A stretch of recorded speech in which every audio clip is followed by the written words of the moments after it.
السلام علیکم ورحمۃ اللہ وبرکاتہ۔ الحمد للہ رب العالمین والصلاة والسلام علی رسولہ الکریم، اما بعد۔ ناظرین حضرات، آج میں آپ کے سامنے اہل ایمان کی عبادت اور تربیت کا مرحلہ ذکر کروں گی۔ اعوذ باللہ من الشیطان الرجیم، بسم اللہ الرحمن الرحیم۔ رب اشرح لی صدری ویسر لی امری واحلل عقدۃ من لسانی یفقہوا قولی، ربی زدنی علما، ربی زدنی علما، اللہم ربی زدنی علما، آمین۔ سورہ مدثر کی ابتدائی آیات کے بعد وحی پہ در پہ آتی رہی۔ کہا جاتا ہے کہ اس کے بعد سب سے پہلی سورت جو نازل ہوئی وہ سورۃ الفاتحہ۔ اس میں اہل ایمان کی حمد اور دعا کا طریقہ بتایا گیا ہے۔ اللہ رب العالمین کی ہستی کی چند جامع و صفات بیان کر ٹھیک ٹھیک واضح تصور کر دیا گیا ہے، اور یہ بھی سمجھا دیا گیا ہے کہ اس دنیا میں اچھے اور برے جیسے بھی کام کرو گے ٹھیک ٹھیک ویسے ہی نتیجہ اور بدلہ پاؤ گے، اور یہ بدلہ آگے دوسری دنیا میں ملے گا۔ اس کے علاوہ کامیابی اور سعادت کے راستے کو پہچاننا بھی بتائی گئی ہے۔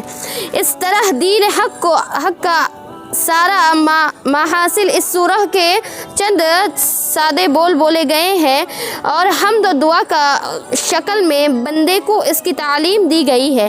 کہا جاتا ہے کہ رسالت شروع ہونے کے بعد سب سے پہلے جو حکم دیا گیا وہ نماز کا حکم تھا۔ حضرت جبرائیل علیہ السلام نے تشریف لا کر نماز اور وضو کا طریقہ بتایا اور صبح شام 2 رکعت نماز پڑھنے کا حکم دیا۔ یوں مکمل طہارت اور اہل ایمان کی علامت ٹھہری۔ وضو کو نماز کی شرط قرار دیا گیا۔ سورۃ الفاتحہ نماز کی اصل اور حمد تسبیح نماز کے اور ضعیف قرار پائے گئے۔ اب نماز ہی اہل ایمان کی اصل عبادت تھی جو انہیں قائم کرنی تھی، اس لیے وہ نظروں سے دور جگہوں کا انتخاب کرتے اور کبھی کبھی دیواروں اور گھاٹیوں میں کبھی چلے جاتے۔ اسلام کی ابتدائی دنوں میں نماز کے علاوہ کسی اور یا امرود اور نہیں تھی، پتہ نہیں چلا۔ وہی آتی تھی تو توحید کے مختلف گوشوں کو بیان کرتی تھی۔ صحابہ رضی اللہ عنہ کو نفس کی صفائی کی ترغیب دیتی تھی، مکارم اختلاف اور ابھارتی تھی، جنت اور جہنم کے حالات بیان کرتی تھی، اور ایسی زبردست نصیحتیں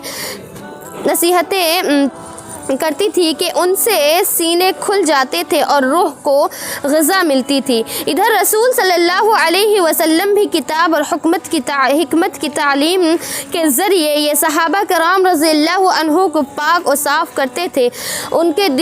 انہیں دلوں کی صفائی، اخلاق کی پاکیزگی، معاملات کی سچائی اور نفس کی عفت کی تربیت دیتے تھے، تاریکیوں سے نکال کر روشنی میں لاتے تھے، صحیح راستہ بتاتے تھے، اور اللہ کے دین کی مضبوطی پر قائم و دائم رہنے کی نصیحتیں کرتے تھے۔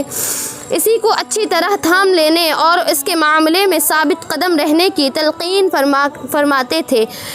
یوں 3 برس گزر گئے اور صرف افراد کو دعوت دیتے رہے۔